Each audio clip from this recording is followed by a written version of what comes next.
ഹോ ഹോ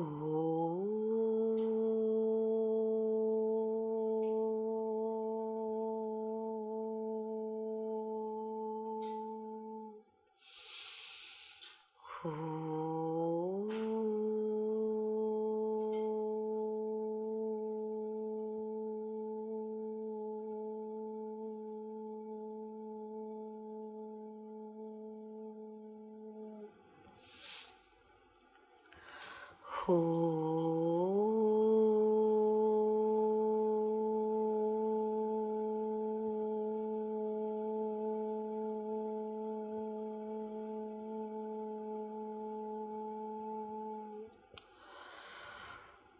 ഓം ശ്രീ ഗണേശായ നമഃ. ഓം ശ്രീ സരസ്വത്यै നമഃ. ഓം ശ്രീ ഗുരുഭ്യോ നമഃ. സമസ്തജനകല്യാണേ നിരതം കരുണാമയം നമാമി ചിന്മയം ദേവം സദ്ഗുരും ബ്രഹ്മവിദ്വരം. സദ്ഗുരും ബ്രഹ്മവിദ്വരം. മൂകം കരോതി വാചാലം പങ്കും ലംഘയത്തെ ഗിരിം. യത്കൃപാതമഹം വന്ദേ പരമാനന്ദമാധവം. പരമാനന്ദമാധവം. ഓം സർവവേദാന്ത സിദ്ധാന്ത ഗോചരം തമഗോചരം ഗോവിന്ദം പരമാനന്ദം സദ്ഗുരും പ്രണതോസ്മ്യഹം. സദ്ഗുരും പ്രണതോസ്മ്യഹം. നമുക്കിത് 428 മുതലൊക്കെയാണ് തുടങ്ങേണ്ടത്. നോക്കാം. ബ്രഹ്മാത്മനോ ശോതിതയോഃ ഏകഭാവാവഗാഹിനീ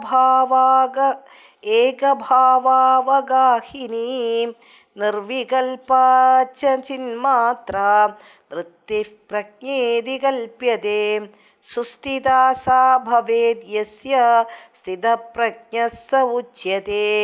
ബ്രഹ്മാത്മനോ ശോതിതയോഃ ഏകഭാവാവഗാഹിനീ നിർവികൽപാ ച ചിന്മാത്രാ വൃത്തിഃ പ്രജ്ഞേതി കഥ്യതേ. സുസ്ഥിതാ സാ ഭവേദ് യസ്യ സ്ഥിതപ്രജ്ഞഃ സ ഉച്യതേ. ഇപ്പം സ്ഥിതപ്രജ്ഞ ആരാണ് എന്നുള്ള കാര്യം പറയുകയാണ്. ഈ നമ്മൾ കണ്ടുകൊണ്ടിരിക്കുന്ന സ്ഥിതപ്രജ്ഞൻ്റെ ലക്ഷണങ്ങളാണ് കണ്ടുകൊണ്ടിരിക്കുക. അപ്പോൾ സ്ഥിതപ്രജ്ഞ എന്ന് പറഞ്ഞിട്ടുണ്ടെങ്കിൽ സ്ഥിതപ്രജ്ഞ ഈ രണ്ടും പ്രത്യേകം വാക്കുകളാണ്, സെപ്പറേറ്റ് വേർഡ്സാണത്. എന്നിട്ടോ ഈ രണ്ട് വാക്കുകൾ കൂടിയിട്ട് ഒരു സമസ്ത പദമായിട്ടിരിക്കുകയാണ് സ്ഥിതപ്രജ്ഞ. അതായത് സ്ഥിതമായിട്ടുള്ള പ്രജ്ഞ ആർക്കാണോ പ്രജ്ഞ സ്ഥിതമായിട്ടിരിക്കുന്നത് അങ്ങനെയുള്ള ഒരാളാണ് സ്ഥിതപ്രജ്ഞൻ എന്ന് പറയുക. എന്തു പ്രജ്ഞയാണ്? ബ്രഹ്മാത്മനോഹോ ശോധിതയോഹോ ഏകഭാവ അവഗാഹിനി നിർവികൽപാ ച ചിന്മാത്ര വൃത്തി പ്രജ്ഞേതി കഥ്യതേ. വൃത്തി, അതായത് ആ ഒരു വൃത്തി, ഏത് വൃത്തിയാണ്? ഈ പ്രജ്ഞ എന്നുള്ളത് വൃത്തിയാണ്. വൃത്തി എന്ന് വെച്ചിട്ടുണ്ടെങ്കിൽ എന്താ അർത്ഥം? നല്ല വൃത്തി വേണം, ആ വൃത്തിയാണോ? അല്ലല്ല, ചിന്ത. ഇപ്പം ഇവിടെ ആ ഒരു വൃത്തി എന്നുള്ളത് നിർവികൽപ്പമായിട്ടുള്ള ചിന്തയാണ്. അതായത് അവിടെ ഒരു തരത്തിലുള്ള വികല്പമില്ല എന്ന് വെച്ചിട്ടുണ്ടായെങ്കിലോ, ചിന്തകളിൽ എപ്പോഴും വികല്പമുണ്ട്. ഞാൻ ഈ പെൻ കാണുന്നു, അല്ലേ? ഇവിടെ എത്രയൊക്കെയായി, ഇവിടെ ഞാനുണ്ട്, ഈ പെന്നുണ്ട്, ഇതിൻ്റെ കളറ്, പിന്നെയോ ഇത് ഏത് കളറാണ്, കറുത്ത മഷിയാണോ അതെയോ നീല മഷിയാണോ, അല്ലേ? അപ്പോൾ ഒരു ബുക്കാണിത്, ഞാനിത് കാണുന്നു, ഇതൊരു ബുക്കാണ്, കാണുക എന്നുള്ള ഒരു പ്രവൃത്തി. ഇങ്ങനെ ചിന്ത എന്നുള്ളതിൽ എപ്പോഴും ആ ചിന്തിക്കുന്ന ആളും ചിന്തിക്കുന്ന വസ്തുവും അങ്ങനെ എപ്പോഴും ദ്വൈതമുണ്ട്, അല്ലേ? അപ്പോൾ അതിൻ്റെ ഇവിടെ ഇദ്ദേഹത്തിൻ്റെ പ്രജ്ഞ എന്നുള്ളത് നിർവികൽപ്പമല്ലാത്ത ചിന്തയാണ് എന്ന് പറഞ്ഞിട്ടുണ്ടെങ്കിൽ എന്താ അർത്ഥം? ആ ചിന്തയുടെ ഉറവിടത്തെയാണ് ചിന്തിക്കുന്നത്. അതായത് ഏതിലാണോ ഈ ചിന്ത, അല്ലേ? ഇപ്പോൾ സിനിമ കാണുമ്പോൾ ആ സ്ക്രീനിലാണ് ശ്രദ്ധ, അതിലാണ് ഈ സർവ്വവിധത്തിലുള്ള കഥാപാത്രങ്ങളും മിന്നി മറയുന്നത്. അപ്പം ഇവിടെ ഇദ്ദേഹത്തെ സംബന്ധിച്ചിടത്തോളം ചിന്തയ്ക്കും ഉറവിടമായിട്ടുള്ള, അല്ലെങ്കിൽ ചിന്തയെയും പ്രതിഫലിപ്പിക്കുന്ന, അല്ലെങ്കിൽ ചിന്തയെയും പ്രകാശിപ്പിക്കുന്ന ആ ഒരു ചൈതന്യത്തെയാണ്, ആ ചൈതന്യമാണ് അദ്ദേഹത്തിൻ്റെ മനസ്സിൽ. ഞാൻ ആ ചൈതന്യമാണ്. ചൈതന്യം എന്നുള്ളത് ഒന്നിനും ഒരു വിഷയമല്ല, അല്ലേ? അവിടെ ഒരു ദ്വൈതമില്ല. ഞാൻ എന്നുള്ളത് ആ ചൈതന്യമാണ്. അവിടെ ഞാനാണുള്ളത്, അവിടെ ഒരു വിഷയമില്ല. ചൈതന്യം എന്നുള്ളത് ഞാൻ തന്നെയാണ്. അപ്പോൾ ഇങ്ങനെയുള്ള ആ ഒരു നിർവികൽപ്പമായിട്ടുള്ള അഖണ്ഡാകാര വൃത്തി, ഇപ്പം പ്രജ്ഞ എന്നുള്ളത് ഒരു ജ്ഞാനവൃത്തിയാണ്. അവിടെ കർത്താവോ അല്ലെങ്കിൽ വിഷയമോ ഒന്നുമില്ല. ഇങ്ങനെ കർത്താവോ വിഷയമൊക്കെ ഉണ്ടായെങ്കിൽ ദ്വൈതമായി, അല്ലേ? ഇപ്പം നമ്മൾ പറഞ്ഞുവല്ലോ, ഒരു പേന കാണുക, അല്ലെങ്കിൽ പലതും നമ്മൾ ചിന്തിക്കുമ്പോൾ അവിടെ ചിന്തിക്കുന്ന ആളുമുണ്ട്, ചിന്തിക്കുന്ന വിഷയവുമുണ്ട്. ഇവിടെയോ ചിന്തിക്കുന്ന വിഷയവും ചിന്തിക്കുന്ന ആളും ഒന്ന് തന്നെയാണ്, നിർവികൽപ്പമാണ്. അവിടെ ഒരു വികല്പമില്ല. പിന്നെ ഈ വൃത്തി എങ്ങനെ ഉണ്ടായത്? ആ വൃത്തി ഉണ്ടാകാനായിട്ട് കുറച്ച് പാടാണ്, അല്ലേ? ആ വൃത്തി എങ്ങനെയാണ് ഉണ്ടായത്? ബ്രഹ്മാത്മനോഹോ ശോധിതയോഹോ, അതായത് അന്വേഷണം ചെയ്യുകയാണ്. എന്തിനെക്കുറിച്ച് അന്വേഷണം നടത്തിയത്? ബ്രഹ്മം എന്താണെന്നും ആത്മാവ് എന്താണെന്നും, ബ്രഹ്മം എന്നുള്ളത് അനന്തമായിട്ടുള്ള ആ ഒരു അനന്തമായിട്ടുള്ള ആ ആത്മാവ് എന്നുള്ളത് ഞാനൊരു വളരെ തുച്ഛമായിട്ടുള്ള പരിച്ഛിന്നമായിട്ടുള്ള ഒരു ഒന്നാണ്. അപ്പോൾ അത് രണ്ടും തമ്മിൽ നല്ല രീതിയിൽ അന്വേഷണം ചെയ്തു. എന്നിട്ട് അന്വേഷണം ചെയ്ത് വിശുദ്ധമായിട്ടുള്ള ജ്ഞാനം, അല്ലെങ്കിൽ ഞാൻ ആ ശുദ്ധ ചൈതന്യമാണ് എന്നുള്ള ആ സത്യത്തിൽ എത്തിച്ചേർന്നിരിക്കുന്നു. അപ്പോൾ ഈ ഒരു ഏകത്വം, അതിനെയാണ് ഇവിടെ വൃത്തിപ്രജ്ഞ എന്നൊക്കെ പറഞ്ഞിരിക്കുന്നത്. ആ ഒരവസ്ഥയിൽ ഈ തുച്ഛമായിട്ടുള്ള ആത്മ അങ്ങനെയല്ല, അത് തുച്ഛമാക്കുന്നത് ഈ ഉപാധിയാൽ ആക്കിയതാണ് അതിനെ. ഉപാധിയുടെ ബലത്തിലാണ് ഇത് വളരെയധികം പരിമിതമാണ് എന്നൊക്കെ ഞാൻ മനസ്സിലാക്കിയത്. അങ്ങനെയല്ല, ഞാൻ ഈ ഉപാധിയല്ല, ഞാൻ അനന്തമായിട്ടുള്ള ആ ശുദ്ധജ്ഞാനം തന്നെയാണ്, ശുദ്ധ ചൈതന്യം തന്നെയാണ് എന്നൊക്കെ മനസ്സിലാക്കി. ചൈതന്യം മാത്രമാണ് ആ ചിന്തയ്ക്ക് വിഷയം, അതൊരു വിഷയമല്ല താനും, അത് സബ്ജക്റ്റാണ് താനും, അല്ലേ? അപ്പോൾ ഇങ്ങനെ ഈ ഒരു സ്ഥിതമായിട്ടുള്ള ഉറപ്പായിട്ടുള്ള ഈ ജ്ഞാനം, ഉറപ്പുള്ള ജ്ഞാനം ഉണ്ടായിട്ടുണ്ട് എങ്കിലാണ് സ്ഥിതപ്രജ്ഞൻ എന്ന് പറയുക. ഇപ്പം നമ്മളെ സംബന്ധിച്ചിടത്തോളം ബ്രഹ്മമാണോ? അങ്ങനെ ശാസ്ത്രം പറയണു, ഗുരുവും പറയുന്നു, മഹാത്മാക്കളുടെയൊക്കെ അനുഭവവും അങ്ങനെയൊക്കെയാണ്. ഞാൻ അത്ര ഒന്നും ആയിട്ടില്ല, ഏതാണ്ട് ഒരു 75% അല്ലെ ഒരു 50% ആണ്. ധാരാളം സംശയങ്ങൾ ഇനിയും ബാക്കിയാണ്, അല്ലേ? അപ്പോൾ ഇവിടെയോ സംശയരഹിതമായിട്ടുള്ള ജ്ഞാനം, സ്ഥിതപ്രജ്ഞ യസ്യ സഹ സ്ഥിതപ്രജ്ഞ, മാൻ ഓഫ് വിസ്ഡം. ഇദ്ദേഹത്തെ സംബന്ധിച്ചിടത്തോളം അവിടെ ഒരു സംശയവുമില്ല. അദ്ദേഹത്തിൻ്റെ പ്രജ്ഞ സ്ഥിതമായി അതിൽ, ആ വസ്തുവിൽ, ശുദ്ധ വസ്തുവിൽ, സത്വസ്തുവിൽ അദ്ദേഹത്തിൻ്റെ ആത്മജ്ഞാനം പൂർണ്ണമായിട്ടും ഉറച്ചു. അങ്ങനെയുള്ള ഒരവസ്ഥ, ഇതാണ് സ്ഥിതപ്രജ്ഞൻ എന്നൊക്കെ പറയുക. അങ്ങനെയുള്ള ഒരു മഹാത്മാവിനെയാണ്. അപ്പോൾ ഈ ആത്മജ്ഞാനത്തെക്കുറിച്ച് വിവരിക്കാനായിട്ട് വളരെയധികം ബുദ്ധിമുട്ടാണ്. വാക്കുകളെ കൊണ്ട് വർണ്ണിക്കാനാവാത്ത ആ തത്വത്തെ വർണ്ണിക്കുക അല്ലെങ്കിൽ പറയുക എന്നൊക്കെ പറഞ്ഞാൽ വലിയ ബുദ്ധിമുട്ടാണ്. അതിലും ബുദ്ധിമുട്ടാണ് ആത്മജ്ഞാനിയെക്കുറിച്ച് പറയാനായിട്ട്. ചിലപ്പോൾ സാധാരണക്കാരിലും സാധാരണക്കാരനായിട്ടായിരിക്കാം നമ്മൾക്കൊരു മഹാത്മാവിനെ. ഇനി മഹാത്മാവിനെ അറിയണമെങ്കിൽ നമ്മൾ മഹാത്മാവായിരിക്കണം, അല്ലായെങ്കിൽ മനസ്സിലാകുകയില്ല. അപ്പോൾ ഒരു മുക്തനെ മനസ്സിലാക്കാനായിട്ട് സാധിക്കുകയുള്ളൂ. എന്നിട്ട് ഇങ്ങനെയുള്ള ഒരാളെ സംബന്ധിച്ചിടത്തോളം അദ്ദേഹം മഹാരാജാവാണ്, അല്ലെങ്കിൽ ചക്രവർത്തിയാണ്. എന്നിട്ട് നമ്മൾ പറയും, നമ്മളുടെ ഈ കണ്ണ് വെച്ചിട്ട് പറയും, ഓ ആ സ്വാമിജി എത്രമാത്രം പോഷായിട്ടാണ് ജീവിക്കുക, അദ്ദേഹം മഹാരാജാവാണ്, അദ്ദേഹത്തിന് എന്തിൻ്റെയെങ്കിലും ആവശ്യമുണ്ടോ? നമ്മളുടെ കണ്ണ് കണ്ട് നോക്കുമ്പോൾ നമ്മൾക്കതിനെ പലതരത്തിലുള്ള മാനദണ്ഡങ്ങൾ നമ്മളതിന് വയ്ക്കും. എന്നിട്ട് അതിന് പലതരത്തിലുള്ള വിമർശനങ്ങളും ഒക്കെ വയ്ക്കും. നമ്മൾക്കറിയില്ല ഒരാൾ എങ്ങനെയാണ്, എന്തൊന്നും അറിയില്ല, അല്ലേ? ഇനി സ്ഥിതപ്രജ്ഞനെ സംബന്ധിച്ചിടത്തോളം എന്തെങ്കിലും പ്രത്യേകത പറയാനുണ്ടോ എന്ന് ചോദിച്ചിട്ടുണ്ട് എങ്കിൽ ചിറക് മുളയ്ക്കുവോ അല്ലെങ്കിൽ അദ്ദേഹത്തിന് സ്വാഭാവികമായിട്ട് എന്തെങ്കിലും ഒരു കിരീടം വല്ലതും വന്നു വീഴുവോ, ഇങ്ങനെ ഒന്നും നമ്മൾക്ക് പറയാനുമില്ല. അപ്പോൾ അതുകൊണ്ട് ഇത് വളരെയധികം ബുദ്ധിമുട്ടാണ്. ഒരു സ്ഥിതപ്രജ്ഞനെ മനസ്സിലാക്കുക, അറിയുക എന്നൊക്കെ ഉള്ളത് വളരെ ബുദ്ധിമുട്ടാണ്.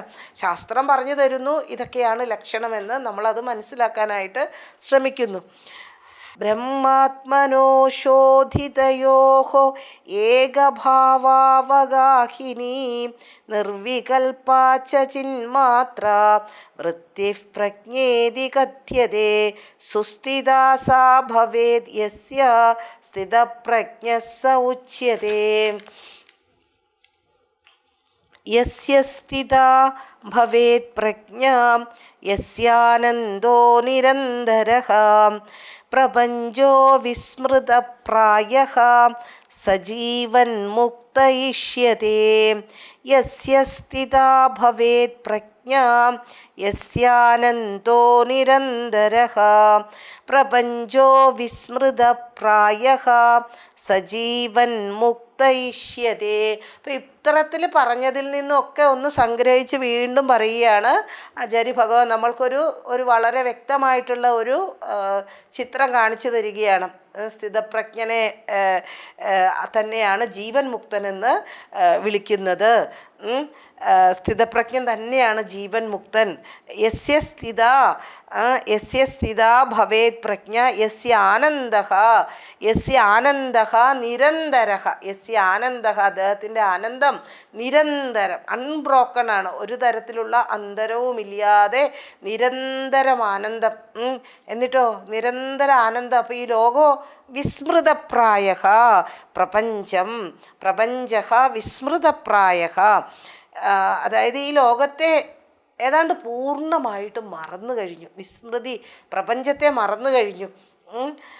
നമ്മളെ സംബന്ധിച്ചിടത്തോളം ഒരു സ്വപ്നത്തിൽ നിന്നൊക്കെ ഒന്ന് ഉണർന്നിട്ടുണ്ട് എങ്കിൽ ചിലപ്പോൾ അവ്യക്തമായിട്ടുള്ള ആ സ്വപ്നത്തിൻ്റെ ചില അവ്യക്തമായിട്ടുള്ള ഓർമ്മകളൊക്കെ, ചില സ്വപ്നങ്ങൾ വ്യക്തമായിട്ടുണ്ടാകാം, ചിലപ്പോൾ ചിലത് അവ്യക്തമായിട്ടുണ്ടാകാം. അപ്പം അതേപോലെയാണ് ഒരു സ്ഥിതപ്രജ്ഞനെ സംബന്ധിച്ചിടത്തോളം ഈ ലോകം സത്യത്വം കൊടുക്കുന്നില്ല. വിസ്മൃതപ്രായഃ, സത്യത്വം ഒന്നിനെക്കുറിച്ചും മനസ്സിൽ ഒന്നിനെക്കുറിച്ചും ഷാഢ്യങ്ങളില്ല, അല്ലേ? ഭാഗവതത്തിൽ പറയും പിടിവാശി ഉപേക്ഷിക്കാത്തവൻ മഹാത്മാവാകില്ല എന്ന്. ചില കാര്യങ്ങൾ ഇന്നതുപോലെ തന്നെ വേണം, എല്ലാം ഈ ഒരു തോന്നലാണ് എങ്കിൽ, ഒന്നിൽ പ്രകടമായിട്ടുള്ളതാണ് എങ്കിൽ, ഇവിടെ എന്ത് കാര്യത്തിനാണ് ഈ പിടിവാശി വെച്ചുകൊണ്ടിരിക്കുക, അല്ലേ? ഇപ്പോൾ നമ്മളെ സംബന്ധിച്ചിടത്തോളം ഈ ലോകം നമ്മുടെ തലയിലാണ്. എന്നിട്ട് അങ്ങനെയാണ് നമ്മളുടെ ജീവിതം മുന്നോട്ട് പോകുന്നത്. ഞാനങ്ങ് ചെന്നില്ല എങ്കിൽ, ഞാനില്ല എങ്കിൽ എന്ന് പറഞ്ഞിട്ടാണ് ഓരോ കാര്യങ്ങളും. പക്ഷേ ഇദ്ദേഹത്തെ സംബന്ധിച്ചിടത്തോളം ലോകത്തിൻ്റെ അവസ്ഥ എന്താ? പ്രപഞ്ചോ വിസ്മൃതപ്രായഃ സജീവൻ മുക്തയിഷ്യതേ. അതെ, അങ്ങനെയുള്ള ആൾ ജീവൻ മുക്തനെന്നും അറിയപ്പെടുന്നു. യസ്യ സ്ഥിതാ ഭവേത് പ്രജ്ഞാ യസ്യാനന്ദോ നിരന്തരഃ പ്രപഞ്ചോ വിസ്മൃതപ്രായഃ സജീവൻ മുക്തയിഷ്യതേ. ലീനധീരപി ജാഗർത്തി ജാഗ്രത് ധർമ്മവിവർജിതഃ ബോധോ നിർവാസനോ യസ്യ സജീവൻ മുക്തയിഷ്യതേ. ലീനധീരപി ജാഗർത്തി ജാഗ്രദ്ധർമ്മവിവർജിതഃ ബോധോ നിർവാസനോ യസ്യ സജീവൻ മുക്തയിഷ്യതേ. ലീനദീഹി അപി, ബുദ്ധി ലീനദീഹി അപി, ലീനമാണ്. എന്ത്? ബുദ്ധി. എവിടെ? ബ്രഹ്മത്തിൽ. ഈ സ്ഥിതപ്രജ്ഞൻ്റെ ബുദ്ധി ബ്രഹ്മത്തിൽ ലീനമാണ്. അപി, അങ്ങനെ ഇരുന്നാലും അദ്ദേഹം എങ്ങനെയുള്ള ജാഗർത്തി, അദ്ദേഹം ഉണർന്നവനാണ്. പക്ഷേ ജാഗ്രത് ധർമ്മ വിവർജിതഃ, ഉണർന്നവൻ്റെ, ഇതൊക്കെയാണ് ഈ ജീവൻ മുക്തനെ നമുക്ക് മനസ്സിലാക്കാനായിട്ട് സാധിക്കാത്തത്. വളരെയധികം കോംപ്ലിക്കേറ്റഡ് ആണ്, അല്ലേ? ഉണർന്നവൻ്റെ ധർമ്മങ്ങളിൽ നിന്നും വിവർജിതഃ, മുക്തനാണ്. ഉണർന്നിരിക്കുന്ന നമ്മളെപ്പോലെയുള്ളവർക്ക് അനവധി വാസനകളാണ് മനസ്സിൻ്റെ അടിത്തട്ടിലുള്ള ഓരോരോ വാസനകൾ ഓരോരോ നിമിഷം പൊട്ടിപ്പുറപ്പെട്ടുകൊണ്ടേയിരിക്കും. എന്നിട്ട് അതിൽ നിന്ന് ഇഷ്ടാനിഷ്ടങ്ങൾ അത് കഴിഞ്ഞിട്ട് അതിനനുസരിച്ചിട്ടുള്ള പ്രവൃത്തികൾ, ഇങ്ങനെയൊക്കെയാണ് നമ്മളുടെ ജീവിതം മുഴുവനും പോകുക. പക്ഷേ ഇവിടെ ഇദ്ദേഹത്തെ സംബന്ധിച്ചിടത്തോളം വാസനകളില്ല, ഇഷ്ടാനിഷ്ടങ്ങളില്ല. സാധാരണ നമ്മളുടെ മനസ്സ് വിഷയങ്ങളുടെ പിന്നാലെ പോയിട്ട് ഇന്ദ്രിയങ്ങളിലൂടെ വിഷയങ്ങളെ ഓരോന്ന് അനുഭവിച്ച് അതിൽ വളരെയധികം ആസക്തമായിട്ട് അനുഭവിച്ചുകൊണ്ടിരിക്കുകയാണ് സാധാരണക്കാരൻ്റെ മനസ്സ്. പക്ഷേ എന്നിട്ടോ അനുഭവിച്ചതിൽ ചിലതിൽ ഇഷ്ടങ്ങൾ വയ്ക്കും, ചിലതിൽ അനിഷ്ടം വയ്ക്കും, എന്നിട്ട് അതിനനുസരിച്ച് പ്രതികരിക്കും. ഇങ്ങനെയൊക്കെയാണ്. പക്ഷേ ഇദ്ദേഹവും ഈ ലോകത്ത് തന്നെ ജീവിക്കുകയാണ്. കാഴ്ചപ്പാട് വ്യത്യസ്തമാണ്. എങ്ങനെയാ? രാഗദ്വേഷവിയുക്തൈസ്തു വിഷയാനിന്ദ്രിയൈശ്ചരൻ ആത്മവശ്യേർവിധേയാത്മാ പ്രസാദമധിഗച്ഛതി. രാഗദ്വേഷവിയുക്തൈ, രാഗദ്വേഷങ്ങളൊന്നുമില്ലാതെ വിഷയാനിന്ദ്രിയൈ ചരൻ, വിഷയങ്ങളിലേക്ക് വിഷയങ്ങളെ അറിയുന്നുണ്ട്, അനുഭവിക്കുന്നുണ്ട്. അങ്ങനെയൊക്കെയാണ് എങ്കിലും വളരെയധികം അത് ഇന്ദ്രിയങ്ങളാണ്, അല്ലേ? ഇന്ദ്രിയങ്ങൾ ഗുണാഗുണേഷു വർത്തന്തെ. ഇന്ദ്രിയങ്ങൾ ഗുണങ്ങളാണ്, ഈ വിഷയങ്ങളും ഗുണങ്ങളാണ്. ഇത് രണ്ടും കൂടി കലരുന്നു. ഇങ്ങനെയൊക്കെ അല്ലാതെ ഞാൻ എന്നുള്ളത് ആ ശുദ്ധ ബ്രഹ്മം മാത്രമാണ്. ഞാൻ ഈ വിഷയങ്ങളെ അനുഭവിക്കുന്നവനോ അല്ലെങ്കിൽ അങ്ങനെ ഒരു ഭാവമൊന്നുമില്ല. നമ്മളാണെങ്കിലോ ഇത് ഞാനാണ് അനുഭവിക്കുന്നത് എന്നും ഇത് ഞാനാണ് ഞാനാണ് ഈ വിഷയത്തെ നേടിയെടുത്തത് എന്നും ഇതിനെ അനുഭവിക്കുന്നത് ഞാനാണ്. അവിടെ നമ്മൾക്ക് കർത്തൃത്വമുണ്ട്, ഭോക്തൃത്വമുണ്ട്, ഒക്കെയുണ്ട്. പക്ഷേ ഇവിടെ ഇദ്ദേഹത്തെ സംബന്ധിച്ചിടത്തോളം നിർവാസനയാണ് മുഖമുദ്ര എന്നുള്ളത്. ആനന്ദം മാത്രമേ അനുഭവിക്കുന്നുള്ളൂ. ജാഗ്രതി എന്ന് വെച്ചാൽ ഉണർന്നിരിക്കുന്ന ആളാണ്, പക്ഷേ എങ്കിൽ ജാഗ്രധർമ്മ വിവർജിതനാണ്. മനസ്സുണർന്നു, ഈ ലോകം കാണുന്നുണ്ട് എങ്കിലും നമ്മൾ ഉണർന്ന പോലെയല്ല. അവിടെയാണ് വ്യത്യാസം ഇരിക്കുന്നത്. അതായത് ഒരു വസ്തുവിനെ ആ വസ്തുവായിട്ട് തന്നെ കാണുന്നു. നമ്മളാണെങ്കിൽ ഓരോ വസ്തുവിനും ഓരോ മുഖവില കൊടുത്തിട്ട് അതിന് നമ്മളുടെ ഇഷ്ടങ്ങളും അനിഷ്ടങ്ങളും ഒക്കെ വെച്ചിട്ട് അതിന് നമ്മളുടേതായിട്ടുള്ള പ്രതികരണങ്ങളും ഒക്കെ ഉണ്ടായിട്ടാണ് നമ്മളുടെ ലോകത്തെ നമ്മൾ വിലയിരുത്തുന്നത്. നമ്മളുടെ ഇഷ്ടാനിഷ്ടങ്ങളാണ് അവിടെ പ്രകടമാകുന്നത് എല്ലാം, അല്ലേ? ഇദ്ദേഹം അങ്ങനെയല്ല, ഒന്നിനെ ആ വസ്തുവിനെ അതായിട്ട് കാണുന്നു, യഥാതഥമായിട്ട് ലോകത്തെ വീക്ഷിക്കുന്നു. ലീനധീരപി ജാഗർത്തി ജാഗ്രദ്ധർമ്മ വിവർജിതഃ ബോധോ നിർവാസനോ യസ്യ സജീവൻ മുക്തയിഷ്യതേ ശാന്തസംസാരകലനഃ കലാവാനപി നിഷ്കലഃ യസ്യ ചിത്തം വിനിശ്ചിന്തം സജീവൻ മുക്തയിഷ്യതേ ശാന്തസംസാരകലനഃ കലാവാനപി നിഷ്കലഃ യസ്യ ചിത്തം വിനിശ്ചിന്തം സജീവൻ മുക്തയിഷ്യതേ. ശാന്തസംസാരകലനഃ, ശാന്തസംസാരകലനഃ, എല്ലാ ശാന്തമാണ് മനസ്സ്, വളരെയധികം ശാന്തമാണ്. എല്ലാ തരത്തിലുള്ള ചിന്തകളുടെ ഏറ്റവും വലിയ എല്ലാം ഇല്ലാതായി. ഉയർച്ച താഴ്ചകളും എല്ലാം, ലോകചിന്തകളെല്ലാം അസ്തമിച്ചു, എല്ലാം നിലച്ചു. ഇനി ചിന്തകൾ ഉണർന്നാൽ തന്നെ അവിടെ വലിയൊരു കലാപമൊന്നും സൃഷ്ടിക്കാൻ പോകുന്നില്ല. നിഷ്കളം കലാവാനപി നിഷ്കലഃ, കലാവാനപി ദേഹവാനപി, അതായത് ഈ ദേഹത്ത് പലതരത്തിലുള്ള കല എന്ന് വെച്ചിട്ടുണ്ടെങ്കിലോ പലതരത്തിലുള്ള കലകളുണ്ടെന്ന് വെച്ചാൽ കണ്ണുണ്ട്, മൂക്കുണ്ട്, ചെവിയുണ്ട്, ഇങ്ങനെയൊക്കെ പലതരത്തിലുള്ള കാര്യങ്ങളുണ്ട്, പാർട്സ്, അല്ലേ? ദേഹവാനപി കലാവാനപി, പലതരത്തിലുള്ള കലകളോട് കൂടിയിട്ടുള്ളവനാണ് എങ്കിലും നിഷ്കളമാണ്, നിഷ്കള ബ്രഹ്മമാണ്. അല്ലേ? തദ് ബ്രഹ്മ നിഷ്കളമഹം നച ഭൂതസംഗ. ഞാൻ ഈ കാണുന്ന ഈ കാര്യകരണ സംഘാതമല്ല, അല്ലെങ്കിൽ ഈ കയ്യും കാലും പിന്നെ അതിനെ പ്രവർത്തിപ്പിക്കുന്ന, അതിൻ്റെ പുറകെ നിന്നുകൊണ്ട് അതിനെ പ്രവർത്തിപ്പിക്കുന്ന അന്ധകരണവും ഇതൊന്നുമല്ല ഞാൻ പിന്നെ എന്താണ്? തദ് ബ്രഹ്മ നിഷ്കളമഹം, നിഷ്കളമായിട്ടുള്ള ആ ഒരു ചൈതന്യമാണ് ഞാൻ എന്നുള്ള ഈ ദേഹമുണ്ട് എങ്കിലും നിഷ്കളമാണ്. അതായത് ദേഹത്താൽ പരിമിതപ്പെടുത്താനായിക്കൊണ്ടിട്ട് സാധിക്കില്ല, അല്ലെങ്കിൽ ദേഹത്താൽ പരിമിതനല്ല അദ്ദേഹം. ദേഹത്തിൽ ജീവിക്കുന്നു എങ്കിലും ആസക്തിയില്ല, ശുദ്ധ ചൈതന്യമായിട്ട് തന്നെ കഴിഞ്ഞുകൂടുന്നു. ഒരു തരത്തിലുള്ള പ്രതിബന്ധങ്ങളോ ഒന്നും, ഒരു തരത്തിലുള്ള ചിന്താശൂന്യമായിട്ട്. നമ്മളെ സംബന്ധിച്ചിടത്തോളം ഇവിടെ ദേഹത്തിൽ തന്നെയല്ല നമ്മളും കഴിഞ്ഞു കൂടുന്നത്. സാധാരണ ഒരാളും ജീവൻ മുക്തനായിട്ടുള്ള ആളും എല്ലാം ഈ ലോകത്ത് തന്നെയാണ് ജീവിക്കുന്നത്, ഈ ദേഹത്തിലാണ് കഴിഞ്ഞുകൂടുന്നത്. പക്ഷേ എങ്കിൽ നമ്മൾക്ക് എത്രമാത്രം ആങ്സൈറ്റിയാണ്. ഈ ചുമ എത്ര കാലമായി തുടങ്ങിയിട്ട്, ഇതെന്താ ഇത് നിൽക്കാത്തത്, ഇതെന്തൊരു പനിയാണിത്, ഇതെന്താ ഇത് മാറാത്തത്, ഇനി ഇത് മാറിയാൽ തന്നെ ഇനിയും വരുമോ? ഇങ്ങനെയൊക്കെയുള്ള പല പല ചിന്തകളാണ് നമ്മളിലൂടെ കടന്നു പോയിക്കൊണ്ടിരിക്കുന്നത്. എന്താ അർത്ഥം? ജീവമുക്തനല്ല, അത്ര തന്നെ. അപ്പോൾ ജീവമുക്തനാണോ എന്നുള്ളത് അറിയാനുള്ള ഒരു ടെസ്റ്റ് കൂടിയാണ് ഇതൊക്കെ. പക്ഷേ ഇത് മറ്റുള്ളവരെ പരീക്ഷിക്കാൻ വേണ്ടിയിട്ട് ഉപയോഗിക്കരുത്. ഇവിടെ ഒരു സ്വാമിമാരൊക്കെ വളരെയധികം തമ്മിൽ വളരെയധികം സ്നേഹവും അങ്ങനെയൊക്കെ ആയിരിക്കുമല്ലോ, സൗഹൃദവും ഒക്കെ ഉണ്ടല്ലോ. അപ്പോൾ ഒരു സ്വാമി മറ്റേ സ്വാമിയെ വന്ന് അടിച്ചൊക്കെ നോക്കുന്നത് കാണാം. അപ്പോൾ ചോദിക്കും, എന്താ എന്ന് ചോദിക്കും. മുക്തനായിട്ടില്ല, മനസ്സിലാകുന്നുണ്ട്, നിനക്കിത് മനസ്സിലാകുന്നുണ്ട്, ഞാൻ തൊടുന്നതും ഒക്കെ നീ അറിയുന്നുണ്ട്. ഇങ്ങനെയൊന്നും ഒരാളെ പരീക്ഷിച്ച് നമുക്ക് മനസ്സിലാക്കാൻ പറ്റിയ ഒന്നല്ല, വെറുതെ തമാശ കാണിക്കുന്നതാണ് കേട്ടോ. അങ്ങനെയൊന്നും പരീക്ഷിച്ച് ചെയ്യാൻ പറ്റുന്ന ഒന്നല്ല അത്. നമ്മളെ സംബന്ധിച്ചിടത്തോളം ഇതൊക്കെ ഈ ശ്ലോകങ്ങളിലൂടെയൊക്കെ കടന്നു പോകുമ്പോൾ നമ്മൾ മനസ്സിലാക്കേണ്ടത് എന്താണ്? നീ എത്ര ദൂരം കടക്കാനിരിക്കുന്നു, അല്ലേ?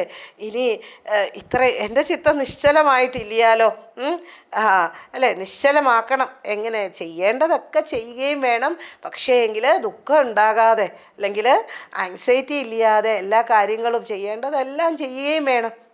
പക്ഷേ എന്നാലോ ദുഃഖത്തിൻ്റെ ഒരു നിഴൽ പോലും കാണാനും പാടില്ല. ഇങ്ങനെയൊക്കെ ആയെങ്കിൽ മാത്രമാണ് ആ മുക്തി എന്നുള്ള ആ ഒരു അവസ്ഥയിലാണ് എന്ന് നമുക്ക് മനസ്സിലാക്കാൻ പറ്റുകയുള്ളൂ.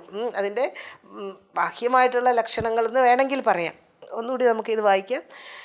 ശാന്തസംസാരകലനഃ കലാവാനപി നിഷ്കലഃ യസ്യ ചിത്തം വിനിശ്ചിന്തം സജീവൻ മുക്തയിഷ്യതേ. ഓക്കെ, ഇനി നമുക്ക് അടുത്ത ദിവസം നോക്കാം.